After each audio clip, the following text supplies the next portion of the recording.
اور کچھ ایسے تھے جن کو حکومت وظیفہ دیتی تھی اور وہ وظیفہ قبول کرتے تھے. خود حضور کے زمانے میں حضور نے زکاتیں وصول کرنے والوں کو وظیفے دیے ہیں، اور ایک موقع پر حضرت عمر زکاتیں وصول کر کے آئے اور حضور نے ان کو وظیفہ دینا چاہا تو انہوں نے انکار کر دیا کہ میں نے اللہ کے لیے کام کیا. تو حضور نے انہیں سمجھایا کہ دیکھو اشراف نفس کے بغیر، نفس کے جھانکے بغیر جو ملے اس میں برکت ہوتی ہے، لے لینا چاہیے. چنانچہ حضرت عمر نے لے لیا. پھر بعد میں باقاعدہ حکومت وظیفے دیتی تھی. اب فرق کیا پڑا؟ حکومت کہاں سے وظیفے دیتی ہے؟ زمین میں سے کھود کے مال نکالتی، 14ویں آسمان میں سے گرتا ہے اس پر. حکومت کے پاس بیت المال کہاں سے آتا ہے؟ بیت المال عام پبلک سے وصول کیا جاتا ہے مختلف ذرائع سے. ان مختلف ذرائع کا نام ہے ریوینیو. محصولات کی بہت سی شکلیں ہیں، ان شکلوں سے عام پبلک سے بیت المال جمع کیا جاتا ہے اور اس میں سے وظیفہ دیا جاتا ہے. جب بیت المال نہیں رہا تو عام پبلک نے اپنی طرف سے ان کو وظیفہ دینا شروع کر دیا. ایک ہی بات تو ہوئی، پہلے عام لوگوں سے حکومت وصول کر کے وظیفے دیتی تھی. اب حکومتوں کے بجائے عام مسلمانوں نے براہ راست تنخواہ اور وظیفہ دینا شروع کر دیا. بات ایک ہی ہے. وظیفہ اس کی ترجمہ ہے تنخواہ. تنخواہ دو لفظ ہیں، تن مانے جسم اور خواہ مانے ڈیمانڈ، تقاضا. تنخواہ مانے جسم کا تقاضا. اسی کے لیے لفظ ہے روزی. روزی لفظ بھی اسی مفہوم کو ادا کرتا ہے اور وظیفہ کا لفظ بھی اسی مفہوم کو ادا کرتا ہے، یعنی آدمی کی ضروریات کے بقدر. تنخواہ مانے آدمی کی اپنی ضروریات کے بقدر. اور ایک ہے اجرت. اجرت ہے جیسا ہم نے کام کیا ایسے ویسا اس کا بدلہ. چھوٹا کام کیا ہے تھوڑا بدلہ، بڑا کام کیا ہے بڑا بدلہ. ایک رکشہ والے سے ہم نے سامان کو کہا کہ بھئی اسٹیشن پہنچانا ہے، اس نے کہا 15 روپے لوں گا. چل بھائی لے لیجئے. ہم اسٹیشن گئے، 15 روپے اسے دے دیے. اور ایک وکیل سے آپ کوئی مشورہ کرنا چاہیں تو 15 روپے میں تھوڑا مشورہ دے گا، تو 1500 مانگے گا.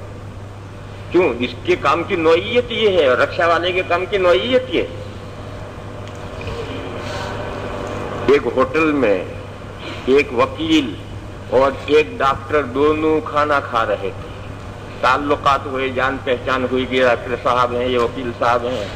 تو ڈاکٹر نے وکیل سے کہا مریض بہت پریشان کرتے ہیں وکیل صاحب، نہ رات دیکھتے ہیں نہ دن دیکھتے ہیں، کھٹ کھٹ کر ڈاکٹر صاحب پریشان کر دیا مریضوں نے، جب چاہے آ جاتے ہیں. تو وکیل صاحب نے کہا آپ فیس لیا کریں ان سے، اور تگڑی فیس لیا کریں تاکہ وقت بے وقت ہر کوئی نہ آ جائے. کہہ لیں ہاں بات ٹھیک ہے، فیس مقرر کروں.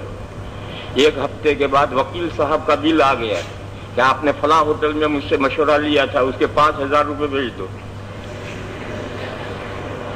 اس نے مشورہ لیا، وکیل نے مشورہ دیا تو اس نے فیس کے 5000 روپے کا بل بھیج دیا کہ آپ نے ہوٹل میں مجھ سے مشورہ لیا تھا، اس کے 5000 روپے بھیجو.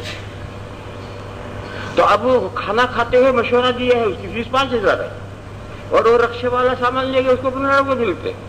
یہ اجرت ہے، جیسا کام ایسا عوض.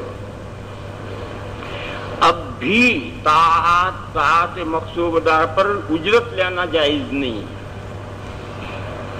ایک صاحب سے کہا امام صاحب نے یہ ذرا نماز پڑھا دو ظہر کی، میں 5 روپے لوں گا. فجر میں کہا پڑھا دو، کہا 25 روپے لوں گا. کیوں بھائی؟ کہ قرات لمبی کرنی پڑے گی. یہ جائز نہیں. اور ایک آدمی کو ہم نے امام رکھ لیا ہے پرماننٹ، مستقل. اب جب وہ مستقل اسی کام کے لیے رکا ہوا ہے تو وہ کہاں سے کمائے گا اور کیا کھائے گا اور اس کے بچے کیا کھائیں گے؟ ان دونوں میں فرق ہے. لہذا ظہر کی نماز پڑھنے کے لیے 5 روپے لوں گا، فجر کے لیے 25 روپے لوں گا، یہ جائز نہیں. اور یہی نمازیں پڑھانے کے لیے امام رکھنا جائز ہے۔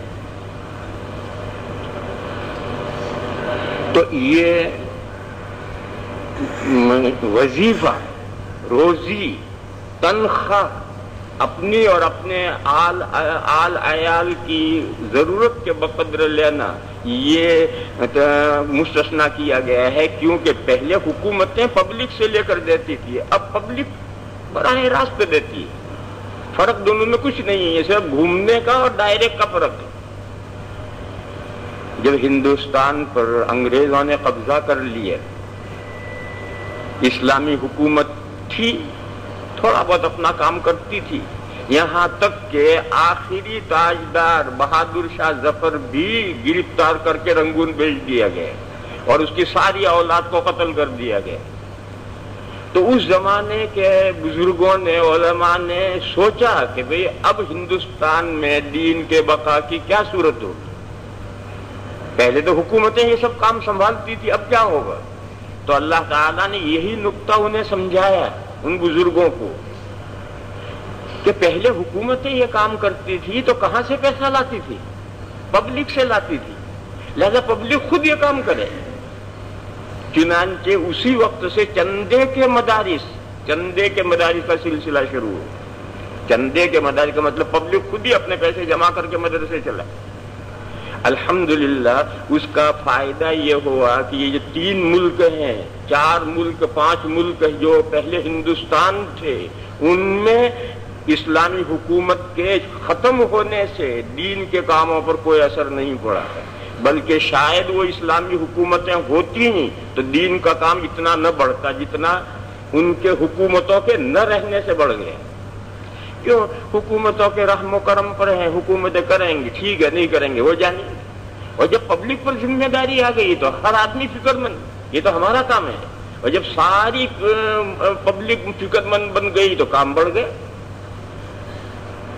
اور دنیا میں جہاں جہاں ایسے انقلاب آئے اور یہ نقطہ وہاں کے بڑوں کی سمجھ میں نہیں آیا، ان کا ستیہ ناش ہو گیا۔